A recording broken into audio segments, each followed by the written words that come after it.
Welcome everybody. I'm David Chatowski and this is painting time. Now, I have finished the large painting of the North Atlantic ecosystem. This painting teaches what the system is all about, and that is the production of life here off the coast of Rhode Island. Now, I have painted it so that you can see into the water. And you can see all the animals that are swimming underneath. I've also done this because when we look out at the ocean, we don't necessarily see all that's going on. And it's very interesting. Once you learn about what is actually happening and the animals, why they're there and what they do, it becomes very, very fascinating. And through the research that I have done, I have found that it is sometimes the smallest animals that are really, really important. And those animals are easily overlooked. Now, to start off, I've painted this painting. The setting is at the mouth of Narragansett Bay. And the sun is setting into my left, over my left shoulder. The sun is setting, and to the right, on the right corner of the painting, is Castle Hill Light. Now, the composition is set up so that you're looking down the east passage of Narragansett Bay towards the Newport Pell Bridge, and this lighthouse over to my left is Beaver Tail Light. I've also painted some animals that are endangered and that need to be protected. I also painted the bottom of the ocean that is not necessarily seen by most people, but it is filled with life, and it is called the benthic layer, the benthos. And I want you to join me as we go now into the painting and take a closer look at the details, and I'll explain how each organism fits together and works as a whole to create this amazing North Atlantic ecosystem that creates the bountiful life of the ocean here in off the coast of Rhode Island, and here off the coast of New England. So let's start now by going to the upper top right of Castle Hill Light. To give the details of this amazing painting, I am going to start off with the Castle Hill Light.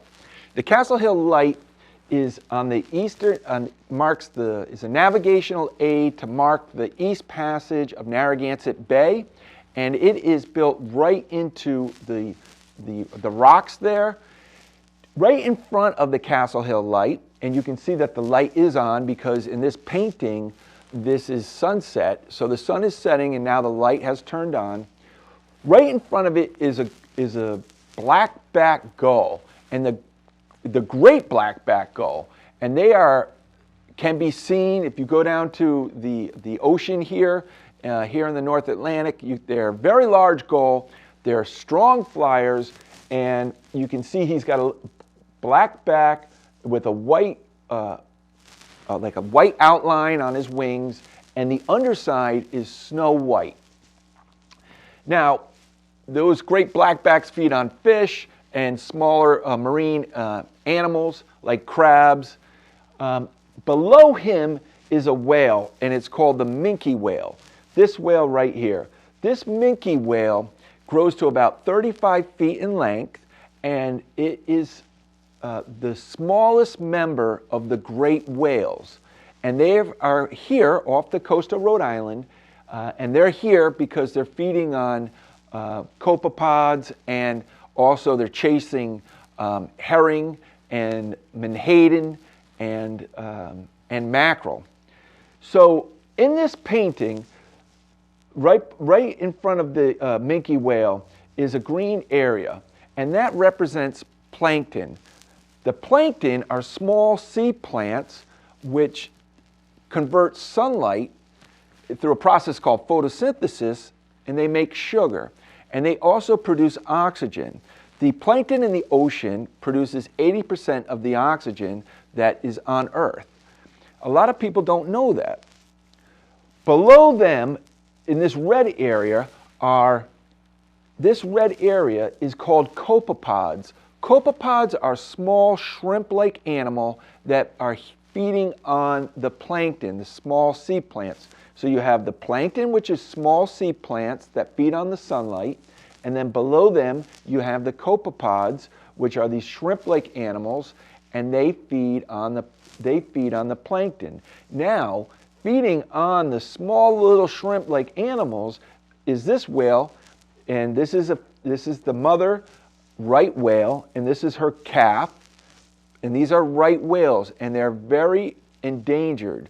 The right whale of the North Atlantic, there's only about 350 left total, and they are very large whales. They grow in excess of 50 feet, and they're slow moving, and they feed on top. And they're also a cosmopolitan whale. And what I mean by that is that the right whale exists from Georgia or off the coast of Central Florida, all the way up north past Cape Cod, but they're not far offshore. They're close to shore, so they run the risk of getting entangled with a line, and also getting hit by boats. And so below the right whale is a very interesting fish, and it's a fish that's not known. There's not much known about this fish, even the name. The common name of this fish is the sand eel, but that's not the correct name. It's actually called the sand lance. And for this time, I'm going to be calling it the sand lance because that's its correct name. Now, the sand lance is a fish that is literally is after the copepods. They eat the small shrimp-like animals, and if they're pressured, they will dive right into the sand. And animals like the whales, the great whales, bluefish, tuna fish, striped bass, all feed on the sand eels. So I have the sand eels feeding on the copepods, and the copepods feeding on the plankton. And right in back of the sand eels is a channel whelk right here, and in front of them are oysters, and over here these are clams, also known as quahogs, and here's a mussel, and here's a scallop. This area down here along the bottom is called the benthos, the benthic layer, and it's a very productive layer. So if you were diving underneath the water, this is what you would see. Now these two fish, reddish fish right here, and this one has a barbel, they're after the sand eels, they're after the sand lances right here, and these are codfish. And codfish at one time was of major importance to New England, because when the colonists came to New England, they had a major resource in the codfish. And codfish is a bottom-dwelling fish, and right behind the codfish, about to capture this one, is a mako shark. And the mako sharks are an apex predator of the ocean. They're extremely fast, and they're large predators. So going further to my left here, we have this little fish. This is called a scup, and this scup, they're also known as a scup or a porgy. It's actually a nice, really nice silver fish, and he thinks he's about to strike a little minnow, but this is actually an angler fish, and it has a lure attached to its head that it literally fishes on the bottom, and he looks just like a rock, and he has this lure, and he's luring the scup, and he's about to grab it. The anglerfish, also known as the goosefish or the monkfish, has a giant mouth and filled with teeth, and they use that little lure, and they bring in the fish, and when the fish get close, they grab it. As we're going to the left, we have this fish right here, and he's down along the bottom. This is a black sea bass, and the black sea bass is a delicious tasting fish, and they are aggressive, and you catch them with small pieces of squid along the bottom. Going up is the striped bass. You can see the stripes on him, and he's feeding on mackerel. And above the striped bass is the bluefin tuna, and the bluefin tuna is a gigantic tuna, and it makes its appearance here in the early summer, and it's off the coast. The bluefin tuna are off the coast of Rhode Island all throughout the summer, and this one is feeding on mackerel as well. Now these fish and these animals, you have to always remember in the back of your mind that this painting is a system. They're here because the plankton is being fed on by the copepods. The copepods are being fed on by the sand lance, and that sand lance is being fed on by mackerel. And these little fish right here that I'm pointing out these are mackerel, and they're the food for these bigger fish. So it's a system. It's a system. So now above we do have a reptile, the leatherback sea turtle, which is the largest turtle in the world that exists right now. And they come up this way. He's feeding on jellyfish. He's feeding on a lion's mane jellyfish.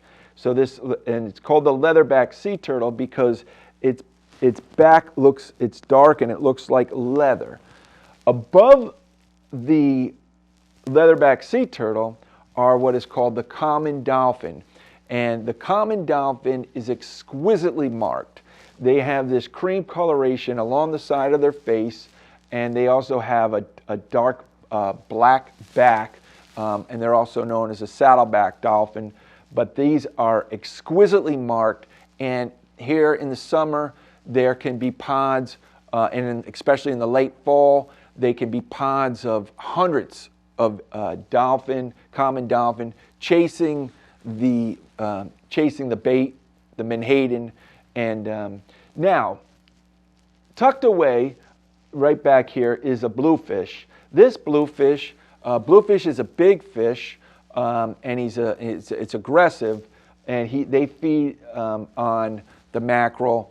And right in this general area is this shark right here, and this is called the blue shark. And the blue sharks come in the summer, in the spring, and it's another apex predator. And these apex predator, like the sharks, they weed out the weaker animals, and they keep the stronger animals producing, so that the life is healthy. Now, jumping out of this water is a large whale, and it's called the humpback whale. And the humpback whales come up here. You can see these are called the pectoral fins. The pectoral fins on the humpback whale are very, very large. And if you go down and look at the right whale, this is the way to identify. This right whale has a square pectoral fin, and then up here on the minke whale, he has a little bit of white on his pectoral fin there. So this is called breaching. They also have these nodules on their chin, and also on the front cutting edge of their fin. And they actually, work to break up the force of water so that the animal is more hydrodynamic cruising through the water. To the left is Beavertail Light, and that is at the tip of Jamestown, Rhode Island. And then up at the top of the painting, we have the Newport Pell Bridge, which connects Jamestown, Rhode Island to Aquidneck. This is actually known as Quanonicut, which is where Jamestown is, and this Pell Bridge goes on to Aquidneck Island, which is where Newport, Middletown, and Portsmouth, Rhode Island are. This boat is a sailboat, and that's called Wing on Wing, and it's going up Narragansett Bay, going into harbor, and he has a little orange dinghy that it's towing. So that sums up the painting titled The North Atlantic Ecosystem. And it starts off with the small little plankton, the sea plants, and it goes all the way through to the giant whales, the great whales like the humpback whale and the right whale. When you go down to the ocean and you get the chance to here in the Ocean State, and you look out and you may see the birds, you may see the fish feeding, you have a better understanding about what's happening down there and how every organism fits in to a system, and that it's creating life, and we're part of that too. So this enhances, having this knowledge enhances your time down at the ocean, and it enhances your time here. Okay, so now we have a great treat. We're going to hear a song written just for us about the North Atlantic ecosystem by none other than Steve Leighty, also known as the Minstrel of the North Atlantic. So please join me and get ready for some amazing music about this aquatic, wonderful world. Hey, as you can see, the painting of the North Atlantic ecosystem is completed and is hanging here in Kingston, Rhode Island at the Natural History Survey's Open House and Art Show. And with me is David Gregg, the administrator. And he's going to be telling us a little bit about the Natural History Survey. And then following that, as promised, we're going to be hearing two songs. One about the North Atlantic ecosystem, and the second is the three-dimensional shark. Now here's David Gregg to talk to you about the Natural History Survey. David? Thanks, David. Hi, welcome to the Rhode Island Natural History Survey. So we're a nonprofit organization. We're not a state agency or a department at the University of Rhode Island. And we're here to encourage the public to participate in environmental science and to use science to solve environmental problems. And every year we put up an art show and we have an open house. And this year I'm really excited that David has been able to bring this painting here to be part of our art show. Artists have been part of natural history since the very beginning. You can learn a lot about the environment around you from artists that you can't learn from a list of species or a box full of dead bugs. So the art is an inherent, an essential part of what we do here. And I'm really excited to have some more artists, some musicians here to bring us more interpretations of the environment around us. It's Steve Leighty, and take it away. Thanks, Davids. Got my good friend Johnny Wahoo Whitaker here.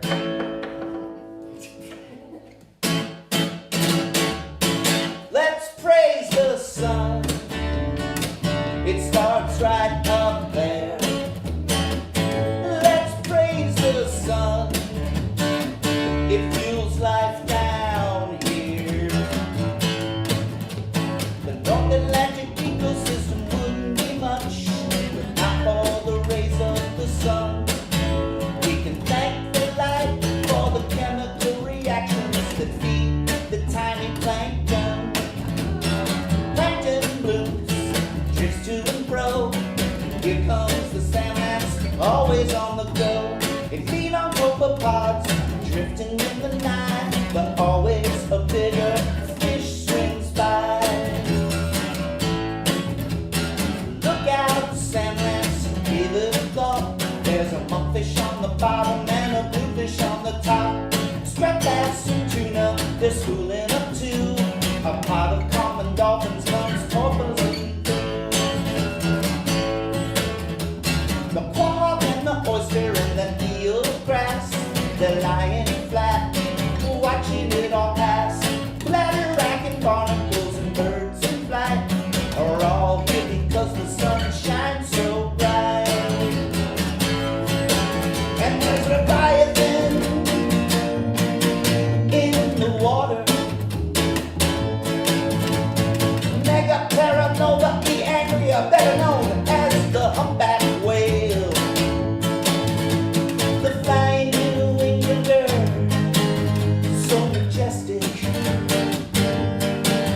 with its long white fins and beautiful tail. And there's the true whale of the ice,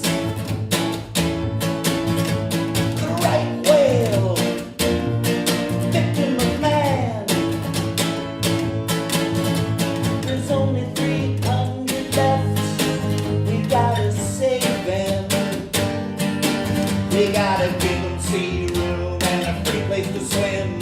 So throttle back, cat. These are the waters where they save up their young. From the shallows inshore to the benthic zone, the power of the sun feeds it all. From the tiniest crustacean to the grandest of whales, it's an ever and ever repeating tale. It's an ever and ever repeating tale. It's an ever, ever repeating tale. Let's praise the sun. It starts up there. Let's praise the sun. It fuels life down here.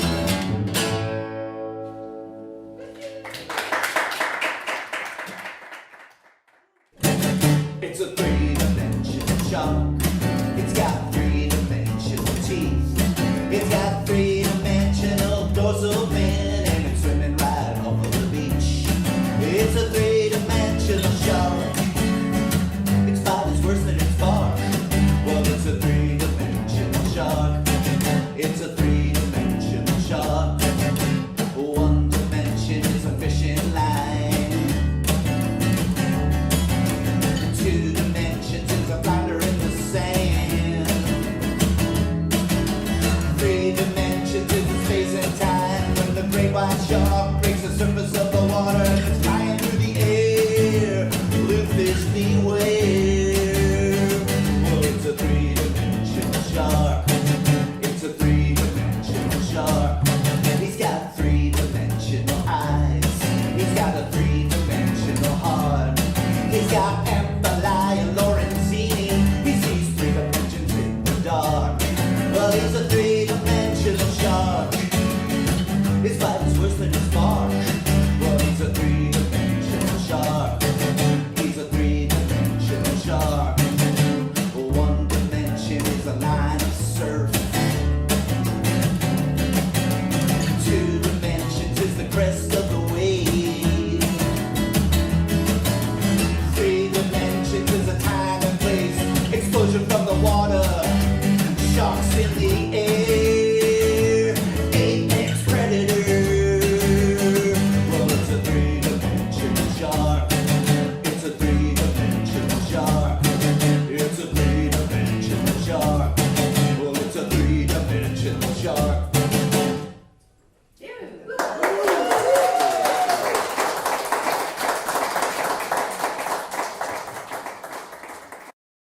Thank you, everybody, for joining Painting Time with David Chatowski. Thank you, David Gregg, for being such a generous host. Thank you, Minstrel of the North Atlantic, Stephen Leighty, and John Wahoo Whitaker for their amazing songs. Please join us for more episodes, and we hope to see you soon. Thank you very much. Goodbye. Let's praise the sun. It starts right up there. Let's praise the sun. It fuels life down here. The North Atlantic ecosystem wouldn't be much without all the rays of the sun. We can thank the light for the chemical reactions that feed the tiny plankton. Plankton blooms, drifts to and fro. Here comes the salmons, always on the go. They feed on copepods, drifting in the night, but always a bigger fish swims by. Look out, salmons, give it a thought. There's a monkfish on the bottom and a bluefish on the top. Striped bass and tuna, they're schooling up to a pot of